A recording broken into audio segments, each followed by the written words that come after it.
Nepali television हेरिरहनु भएका सम्पूर्ण दर्शक वृन्दहरूमा यो योगी मधुसूदनको तर्फबाट नमन गर्न चाहन्छु।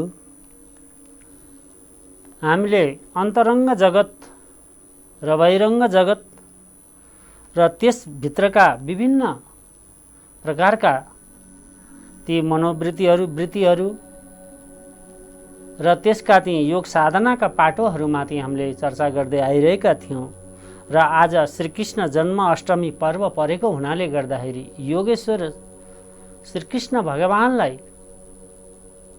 नसम्झी आजको यो कार्यक्रम र यसको सान्दर्भिकता पनि त्यतिको नहुने भएको हुनाले आज हामी मूलतः श्रीकृष्ण जन्माष्टमी र त्यसको महत्त्व र भगवान योगेश्वर श्रीकृष्णले कस्तो प्रकारका सन्देशहरू र कस्ता प्रकारका कर्म वृत्तिहरू र ऐश्वर्यहरू आदि इत्यादि गर्नुभएको थियो, त्यो बारेमा आज हामी संक्षिप्तमा भए पनि चर्चा गर्न गइरहेका छौँ। सर्वप्रथम त योगेश्वर भगवान श्रीकृष्ण भनियो। योगको सबैभन्दा सुन्दर व्याख्याहरू र योगलाई त्यति सूक्ष्मभन्दा सूक्ष्म रूपले ती यदि कसैले व्याख्या गरिदिएको छ भनेदेखि त्यो व्याख्या भगवान श्रीकृष्णबाट नै भएको छ। त्यस कारणले गर्दाखेरि यहाँ के भनियो त भन्दाखेरि योगेश्वर श्रीकृष्ण, योगीराज श्रीकृष्ण, योगका प्रमुख प्रणेता भगवान श्रीकृष्ण। यसरी ती मानिसहरूले र भगवान श्रीकृष्णका भक्तहरूले यसरी उहाँलाई बुझ्दछन् र बडा सुन्दर चर्चाहरू गर्नुभएको छ गीतामा। सर्व आकर्षण इति कृष्ण।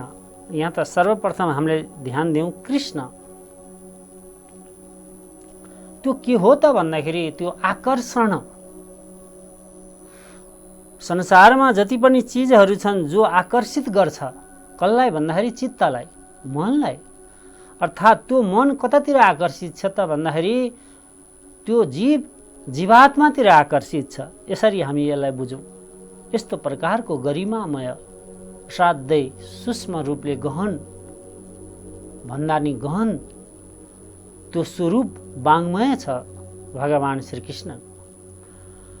र उहाँले त्यो गीतामा के बताउनु भयो त भन्दाखेरि सर्वप्रथम योग, बहिरङ्ग योग र अन्तरङ्ग योगको बारेमा विभिन्न वृत्तिहरू यम यम चिन्तयते, यस्ता प्रकारको कर्मयोगेन योगिनाम समत्तम योग उच्यते आदि इत्यादि असाध्यै प्रबल र सशक्त प्रकारका त्यो सूक्ष्म विज्ञान र त्यो विज्ञानभित्र रहेको अन्तर्वस्तुहरू र त्यो वस्तुले हाम्रो जीवनमा पार्ने प्रभाव आदि इत्यादिको बारेमा बडा सुन्दर व्याख्या गर्नुभएको छ गीतामा।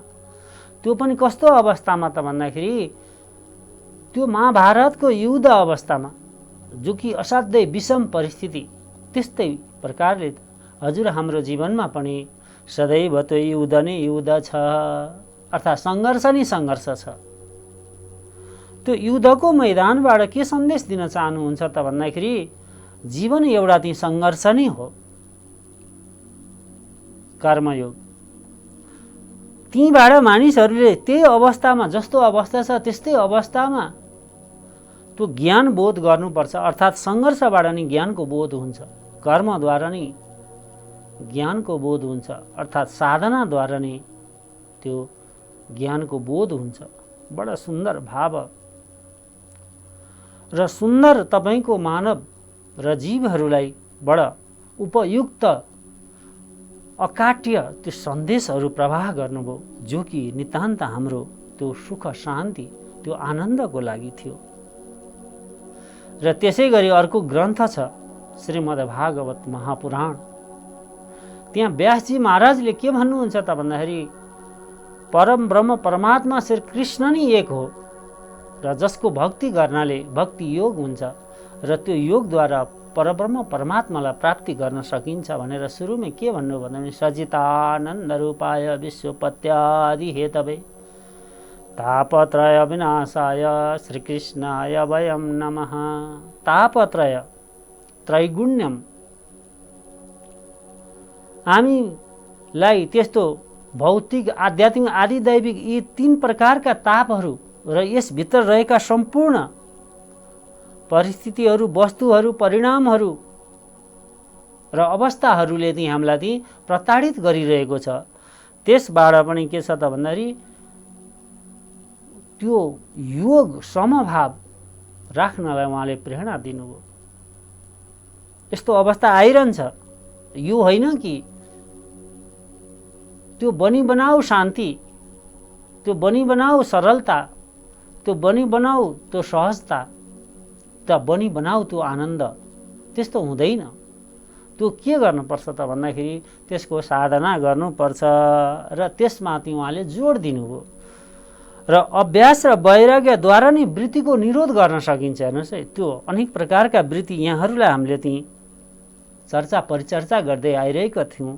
त्यो सारा सबै वृत्तिहरू भगवान् श्रीकृष्णले यो गीतामा बताउनु भएको थियो र त्यसै गरी पतञ्जलिले आफ्नो योग दर्शन मार्फत संसारलाई त्यो सन्देश दिइरहनु भएको थियो। धम्मपद मार्फत गौतम बुद्धले संसारलाई त्यो सन्देश दिइरहनु भएको थियो।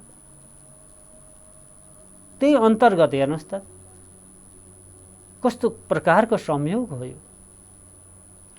र श्रीमद् भागवत महापुराणले पनि त्यही सन्देश दिइरहेको छ। त जीवनमा त्यो त्यस्तो प्रकारको युद्धको भूमि जस्तो क्षणहरू हाम्रो त्यो द्वन्द्व, यदि बहिरङ्ग वृत्तिमा त्यस्तो नदेखे तापनि अन्तरङ्ग वृत्तिमा त्यस्तो प्रकारको अनेक प्रकारका द्वन्द्व युद्धहरू, असमञ्जस्यहरू, शङ्खाहरू, उपशङ्खाहरू, घृणाहरू, काम क्रोध मद मोह मात्सर्यहरू आदि अनेक प्रकारका वृत्तिहरू त्यहाँ छन्। र त्यसलाई पहिला बुझ, बोध गर र त्यसलाई बोध गरिसकेपछि के गर त भन्दाखेरि निरोध गर। कस्तो प्रकारले निरोध गर भनेर चाहिँ उहाँले आफ्नो 18 अध्यायमाथि विभिन्न शीर्षक अन्तर्गत बडा सुन्दर व्याख्या गरिदिनु भएको छ। तर अवस्था हेर्नुहोस् त, त्यहाँ युद्धको मैदान अब एकछिनपछि के हुन्छ, कस्तो अवस्था हुन्छ, मरिन्छ कि भाँचिन्छ। त यस्तै परिस्थिति हाम्रो जीवनमा पनि छ। अबको 5 दिनसम्म के अवस्था मेरो रहन्छ कोही बताउन सक्नेवाला छैन। यहाँ कोही सिद्ध पुरुष हुन् अथवा ज्ञानी हुन्, अज्ञानी हुन् अर्थात् सामान्य मान्छे हो, कसैले पनि त्यो ठोकेर किटान साथ भन्न सक्दैन। र त्यो अवस्था किन चयन गरियो होला? युद्धको मैदानमै गएर त्यो गीताको ज्ञान दिनुपर्ने, गीताको उपदेश गर्नुपर्ने। त त्यहाँ पनि एउटा सन्देश के लुकेको छ भन्दाखेरि जीवन नै एउटा सङ्घर्ष हो, जीवन नै एउटा युद्ध हो।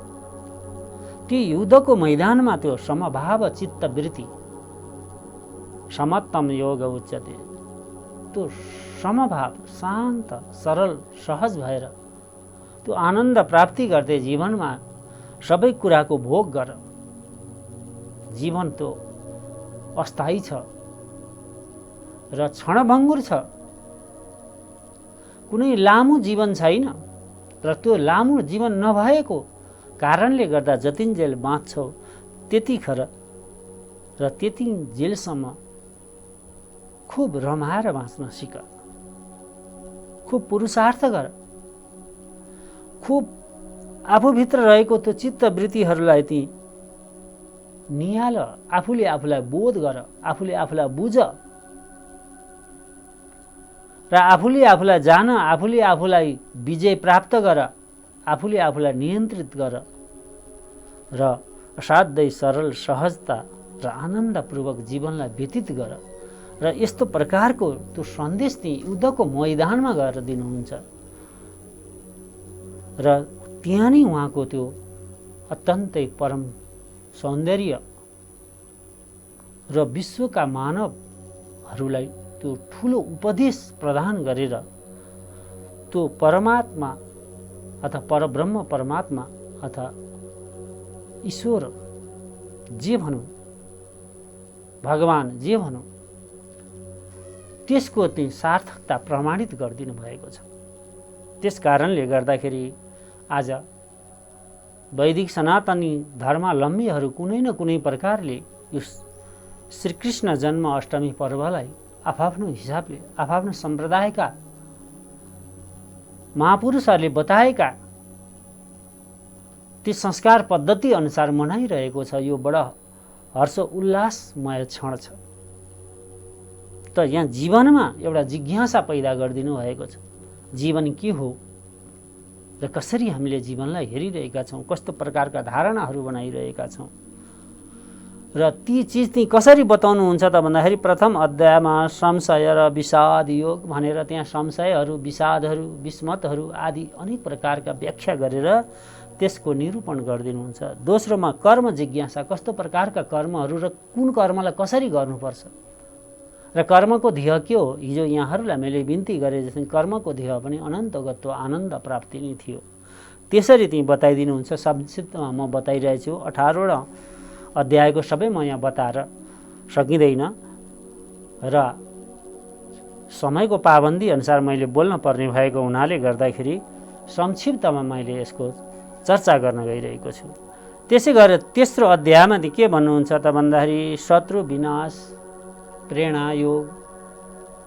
त्यो हामीभित्र रहेको, यहाँ शत्रु भनेर बाहिरबाट आउने र बाहिरबाट जो मानिसहरू हामीले बुझ्ने गरेको शत्रु होइन, हामीभित्र भएको शत्रुहरू ती काम क्रोध मद मोह मात्सर्य जस्तो सङ्कीर्णता स्वार्थ काम वासनाहरू आदि इत्यादि त्यो हामीभित्रै बसेको त्यो शत्रु छ। त्यसमाथिको विजयलाई बडा सुन्दर तरिकाले त्यहाँ व्याख्या गरिदिनुहुन्छ। त्यसै गरेर चौथोमा गएर यज्ञ कर्महरू, त्यो यज्ञ कर्मको कति महत्त्व छ। जस्तो हामी यज्ञ गर्छौँ, यहाँ भनिन्छ चामलहरू किन डढाउने, तर होइन, त्यो चामल त्यो पोषण तत्त्वहरू जुन हामी यज्ञद्वारा गर्छौँ त्यो त्यो अक्सिजनमा गएर त्यो अक्सिजनको त्यो मात्रा बढ्दो रहेछ। त्यस्तो प्रकारको त्यो अनुसन्धानहरूले देखाएको छ। त्यो वायुलाई पनि त्यो शुद्ध गर्नै पर्ने भएको हुनाले त्यो यज्ञ आदि कर्महरू नितान्तै आवश्यकता छ। आजभोलि त्यो यज्ञ कर्महरू कम हुन थालेका छन्।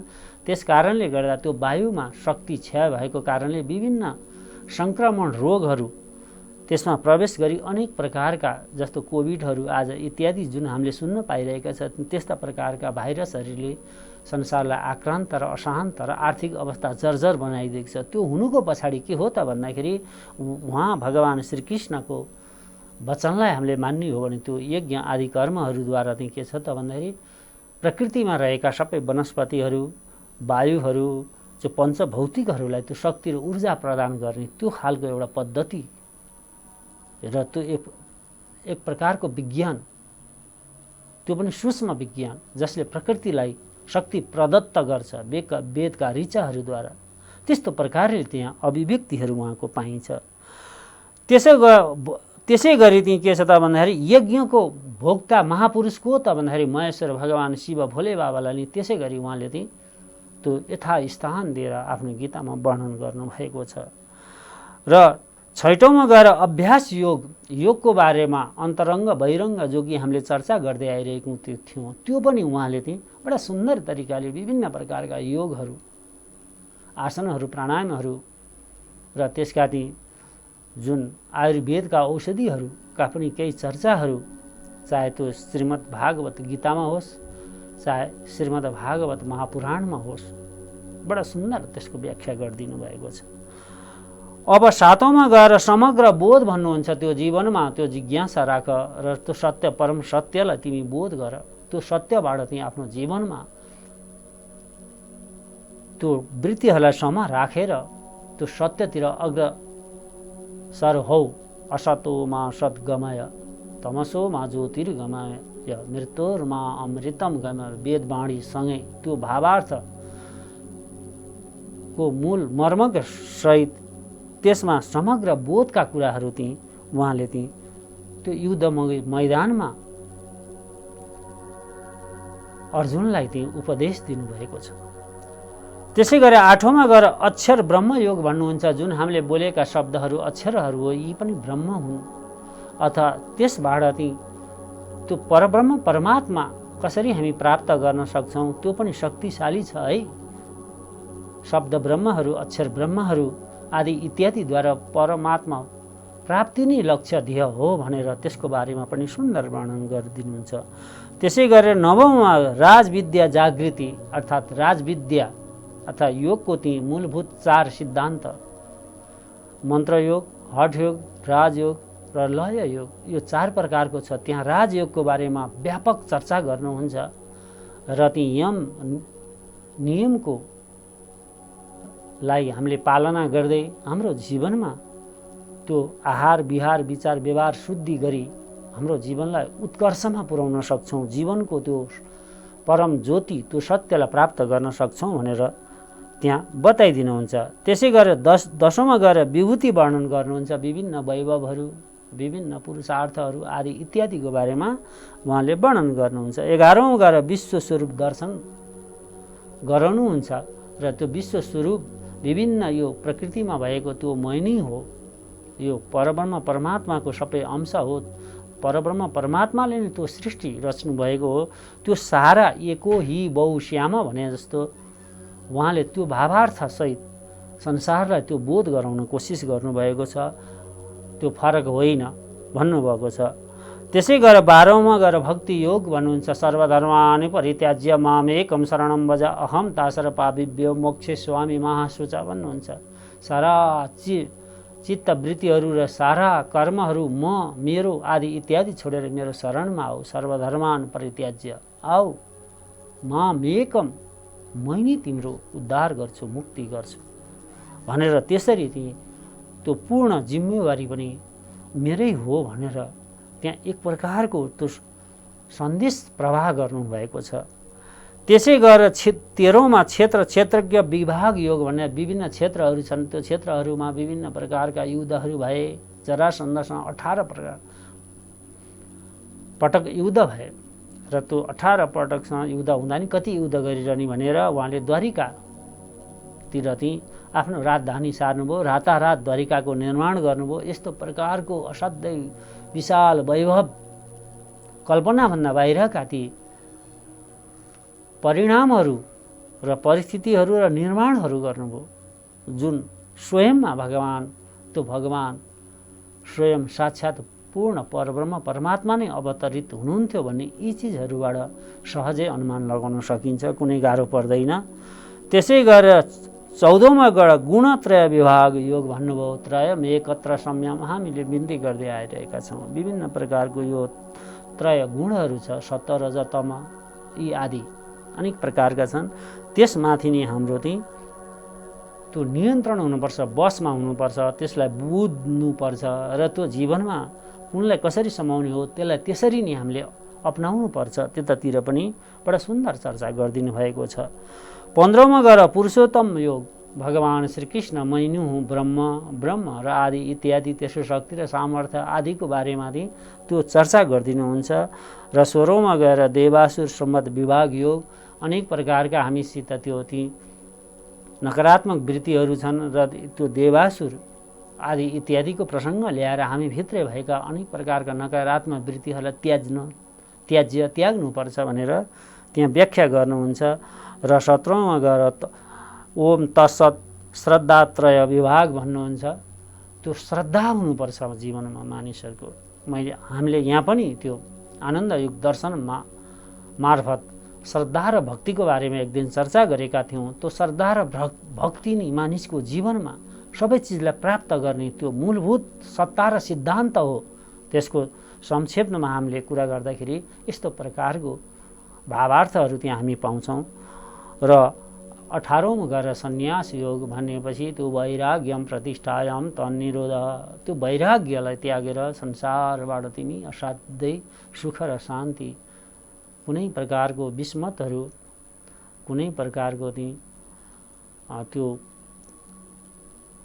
गुनासाहरू र कुनै प्रकारका अपशब्दहरू र कुनै प्रकारका गुनासोहरू नराखी संसारसँग जसरी आएका थियौ त्यसरी नै खुसीसँग त्यो मलाई नै स्मरण गरेर तिमी आऊ, मेरो शरणमा आऊ, तिम्रो मुक्ति अवश्य निश्चय नै हुन्छ भनेर उहाँले त्यो गीता मार्फत सारा जगतका जीवहरूलाई सन्देश दिनुभएको छ।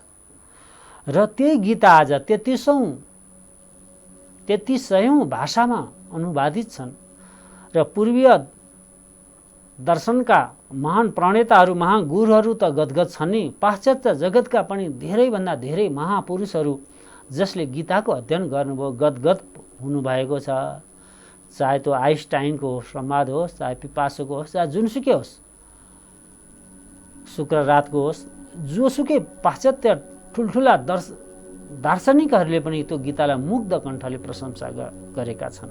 त्यस्तो प्रकारको त्यहाँभित्र सौन्दर्य छ, त्यस्तो प्रकारको त्यो ऊर्जा दिने खालका अभिव्यक्तिहरू छन्, त्यस्ता प्रकारका सन्देशमूलकहरू छन् जसले जीवनमा अत्यन्त उपयोगी र त्यो उपयोगले मानिसको जीवनलाई धन्य भन्दा धन्य र साधारणभन्दा महापुरुषमा थापित गर्न सक्छ। यदि त्यो अनुभवी र त्यसको साधना र त्यसलाई अवलम्बन गरेमा जीवन असाध्यै सुखमय र सरल सहज आनन्दमय हुनेवाला छ।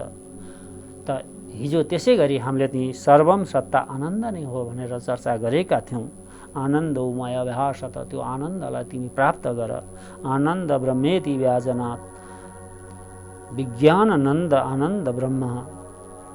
यस्तो प्रकारको अनेक प्रकारका भाववृत्तिहरू र त्यसका गुह्य सन्देशहरू, असाध्यै मर्मज्ञ अभिव्यक्तिहरू जो कि अकाट्य छन्, शाश्वत छन् र दिव्य छन्, असाध्यै भव्य र सभ्य खालका त्यस्ताहरू अभिव्यक्तिबाट यो जगतका मानिसहरूलाई ठुलो उपकार गर्नुभएको छ। त्यस्तो श्रीकृष्ण परब्रह्म परमात्माको सनातन वैदिक धर्मावलम्बीहरूले कसरी व्यवस्था गर्न सक्छन्? त्यस कारणले गर्दा श्रीकृष्ण जन्माष्टमी पर्व धुमधामका साथ वैदिक सनातनीहरूले मनाउँछन्। बडा खुसी भएर विभिन्न नाचगानहरू गरेर, विभिन्न भजन कीर्तनहरू गरेर यो गर्नु पनि पर्छ र उहाँका सन्देशहरूलाई मनन चिन्तन पनि गर्नुपर्छ र जीवनमा उतार्न पनि कोसिस गर्नुपर्छ। यस्तो प्रकारको सन्देश छ। र उहाँले के अर्को पनि एउटा सुन्दर के सन्देश दिनुभयो संसारलाई भन्दाखेरि, उहाँ जन्मेदेखि हेर्नु पुतनादेखि हेर्नु बकासुर आदि इत्यादि प्रकारका विभिन्न राक्षसहरूले त्यो बच्चामा पनि उहाँलाई बडा प्रताडित गर्न खोज्यो, मार्न खोज्यो। तर त्यस्तो अवस्थादेखिबाट सङ्घर्ष अनन्त गत्तो गएर एउटा कलिलो अवस्थामा चाहिँ आफ्ना कंस मामासँग पनि उहाँले द्वन्द्व गर्नुपर्ने अवस्था आयो। किन भन्दाखेरि उहाँ आततायी हुनुहुन्थ्यो र त्यस कारणले के भन्नुहुन्छ भने यदा यदा धर्मस्य ग्लानिर्भवति भारत, जब जब धर्मको नाश हुन्छ, आततायीहरू, अन्यायीहरू, पापीहरू, अत्याचारीहरू जब यो संसारमा जन्म लिएर आक्रान्त संसारलाई बनाउँछन्, असाध्यै दुःख पीडा दिन्छन्, त्यतिखेर मेरो फेरि पनि कुनै न कुनै रूपमा त्यो जन्म हुन्छ र म त्यतिखेर चाहिँ त्यो अवतार अथवा पुनर्जन्म लिएर त्यस्ता आततायीहरूलाई म विनाश गर्छु र त्यो पनि मै हुँ र मैद्वारा नै हुन्छ भनेर आश्वस्त बनाउन चाहनुहुन्छ।